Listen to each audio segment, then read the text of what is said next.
امام الانبیاء جناب محمد رسول اللہ صلی اللہ علیہ وسلم نے فرمایا کہ منافق کی 4 علامات ہیں، یا جس کے اندر 4 علامتیں اکٹھی ہو جائیں وہ پکا منافق ہو جاتا ہے۔ ایک دوسری حدیث ہے نا جس میں رسول اللہ صلی اللہ علیہ وسلم نے فرمایا کہ منافق کی 3 نشانیاں ہیں، جھوٹ بولنا، بددیانتی کرنا، وعدہ خلافی کرنا۔ لیکن اس حدیث مبارکہ میں جو امام بخاری اور مسلم نے روایت کی ہے، رسول اللہ صلی اللہ علیہ وسلم نے فرمایا کہ جس کے اندر 4 علامتیں اکٹھی ہو جائیں، با یک وقت پائی جائیں، وہ کان منافقا خالصا، پکا منافق ہوتا ہے۔ کون سی 4 خصلتیں ہیں؟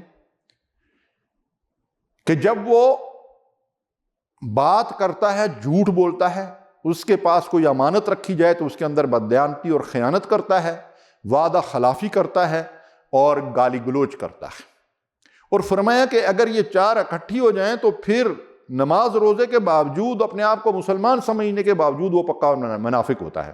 ناظرین، نفاق کی جو علامات قرآن و حدیث میں بیان ہوئی ہیں، ان کے آپ کے سامنے بیان کرنے کا مطلب یہ ہرگز نہیں ہے کہ ہم دوسروں کے اندر یہ علامات اور یہ خصوصیات اور یہ خصلتیں تلاش کر کے کسی کو منافق ہونے کا طعنہ دیں۔ یہ ساری چیزیں صرف اور صرف میرے اور آپ کے لیے ہیں کہ ہم اپنے اندر ان خامیوں اور کمزوریوں کو تلاش کریں، اور اگر ان میں سے کوئی خامی اور کمزوری پائی جاتی ہے تو اس سے نجات حاصل کرنے کی کوشش کریں۔ تو دیکھیں اس میں جو 4 خصلتیں بیان کی گئی ہیں، ایک ہے جھوٹ، جھوٹی گواہی، جھوٹی قسم، جھوٹی شہادت، یہ بہت بڑے گناہ ہیں، اور اللہ کے غضب و غضب کا شکار ہوتا ہے وہ شخص جو جھوٹ بولتا ہے، جھوٹی گواہیاں دیتا ہے، جھوٹی قسمیں کھاتا ہے۔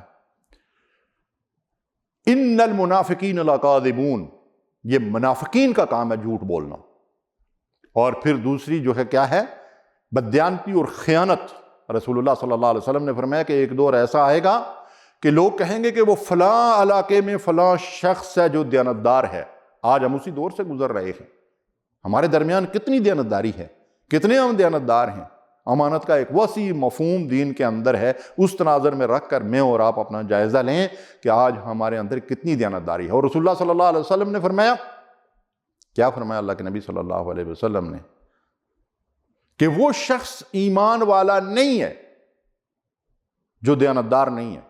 دیانتداری کے بغیر کوئی ایمان نہیں ہے۔ اور اسی طرح فرمایا وَإِذَا وَعَدَ أَخْلَفَ، وعدہ خلافی، آج تو اس کی کوئی پرواہ نہیں کی جاتی۔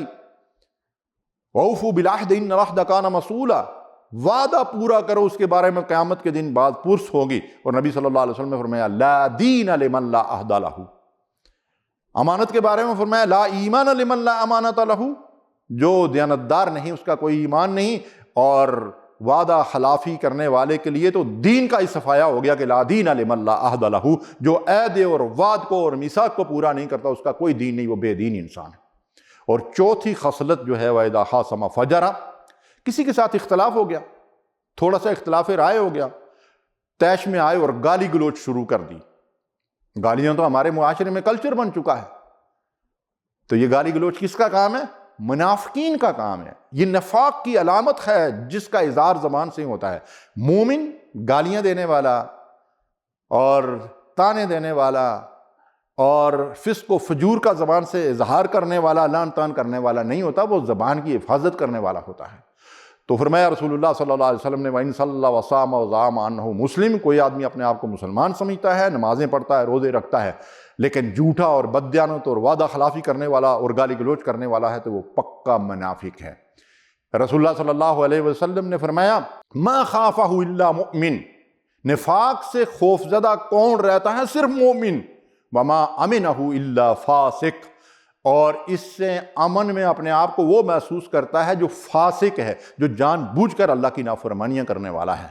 اور رسول اللہ صلی اللہ علیہ وسلم نے فرمایا ہم المنافق بطنہ وہم المؤمن فرسہ، کہ منافق کی ساری سوچ اس کے پیٹ اور مفادات کے گرد گھومتی ہے، اور مومن کی سوچ جو ہے اس کے جہاد کے گھوڑے کے گرد گھومتی ہے کہ وہ ہمیشہ اللہ کے دین کی سربلندی کے لیے جد و جہد میں لگا رہتا ہے۔ وآخر دعوانا الحمد للہ رب العالمین۔